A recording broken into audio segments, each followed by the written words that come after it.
नमस्कार बंधू भगिनींनो, आपल्या सगळ्यांचं सहर्ष स्वागत आहे स्वास्तिकम या माझ्या चॅनलवर। माझ्या मागील व्हिडिओमध्ये मी आपल्याला एक मूठ हा उपाय सांगितलेला आहे।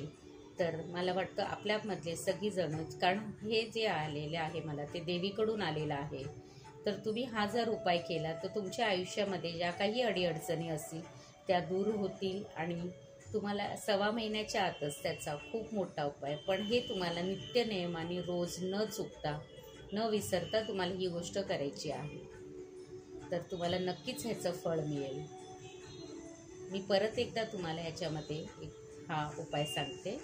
कुठलंही धान्य, तांदूळ, गहू, चणे, कुठलंही धान्य, एखादं फरसाण, तुम्ही जे काही खात आहात त्यातलं कुठलंही एक फरसाण, प्रयत्न करा की धान्य असेल तर जास्त चांगलं आहे। ते एक मूठ धान्य तुम्ही घेऊन कुठल्याही पक्षीला दररोज नित्य नियमाने 1.25 महिने तुम्ही हा उपाय करून बघा। आणि जर तुम्हाला 1.25 महिन्यामध्ये खूप तुमची कामं चांगली व्हायला लागली तर तुम्ही कायम हा उपाय जर केला तर तुमच्यासाठी खूपच चांगला आहे। त्याचप्रमाणे पाणी, बरेचसे पक्षी पाण्यासाठी इथे तिथे फिरत असतात, तर आपण पाणीसुद्धा त्यांना देऊ शकतो। तर आपल्याला शक्य असेल आपल्या घरामधून एखादं छोटंसं प्लास्टिकचं भांडं किंवा पेपरची जी वाटी असते ती आपण आपल्याबरोबर, आपण कामाला जात असाल किंवा घरी असाल आणि आपल्या आजूबाजूला कुठेही झाडं असतील जिकडे आपल्याला पक्षी नित्य नियमाने दिसतात, तिकडे आपण त्या पेपरच्या वाट्यांमध्ये पाणी आपल्या बॉटलमधून घेऊन जाऊन पाणी त्यांना देऊ शकतो। कमीत कमी 2 ते 4 वाट्या तरी आपण त्यांना ठेवून त्याच्यामध्ये पाणी देऊ शकतो, जेणेकरून पक्षी तिकडून पाणी घेऊन पितील आणि जसं ते पाणी पितील त्यांचा आत्मा तृप्त होईल। तुम्हाला नक्कीच त्याचे आशीर्वाद लागतील आणि तुमच्या आयुष्यात सुद्धा कुठल्याही गोष्टीची कमतरता राहणार नाही। चला तर मग सुरुवात करूया आज देवी भागवत पुराणातील पुढच्या अध्यायास। ओम नमश्च चंडिकाय, ओम नमश्च चंडिकाय, ओम नमश्च चंडिकाय। देवी महात्म्य। एक दिवशी मनशांती प्राप्त करण्यासाठी राजा सुरथाने ऋषींना मार्ग विचारला। राजा म्हणाला, हे महर्षी, मी आणि माझा हा वैश्य मित्र दोघेही मोहामुळे चिंतित होतो आणि मनशांती घालवून बसलो, तरी आपण आमचा संशय दूर करावा। त्यावर ऋषी म्हणाले, हे राजा, मी तुला बंधन आणि मोक्ष यांची कारण सांगतो।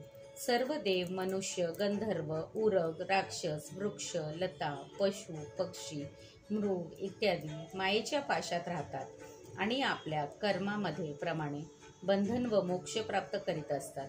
ब्रह्मा, विष्णू, महेश हे परमज्ञानी असूनही रागाच्या बंधनात गुरफटले जातात आणि विश्वात भ्रमण करीत राहतात। तसेच पाहिले तर ते महामाया, मोह अथवा ज्ञान दोन्ही उत्पन्न करू शकतात। राजा म्हणाला, आपण त्यांचे स्वरूप आणि श्रेष्ठ बल याविषयी सांगाल का? ऋषी म्हणाले, हे तर अनादी आहेत, त्यामुळे कधीच हे उत्पन्न होत नाही। ती पराशक्ती नित्य कारणांचीही कारण आहे। त्या शक्तीच्या क्षीण होण्याचे प्राणी निर्जीव होतात।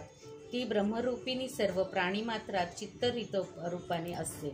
देवांना मदत करण्याचे कार्य तिचा आविर्भाव किंवा तिरोभाव या दोहांमुळे होत असते। म्हणूनच संकटे निवारण करण्यासाठी ती विविध रूपे घेत असते आणि आपले रूप शक्ती प्रकट करीत असते।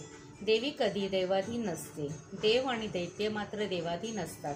ती काळाच्या अधीन राहत नाही व पुरुषार्थाच्या साहाय्याने आपले सर्व कार्य करीत असते। पुरुष या संपूर्ण विश्वाचा दृष्टा आहे, पण सृष्टा होऊ शकत नाही।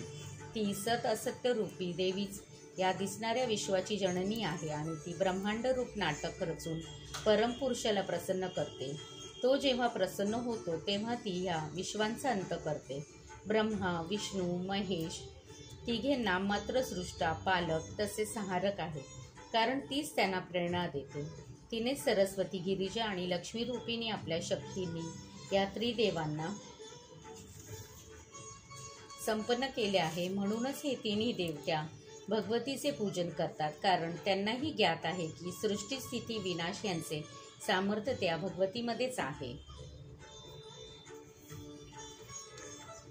श्रीदेवी पर्णमस्तु, शुभं भवतु, शुभं भवतु, शुभं भवतु। ओम नमश्च चंडिकाय।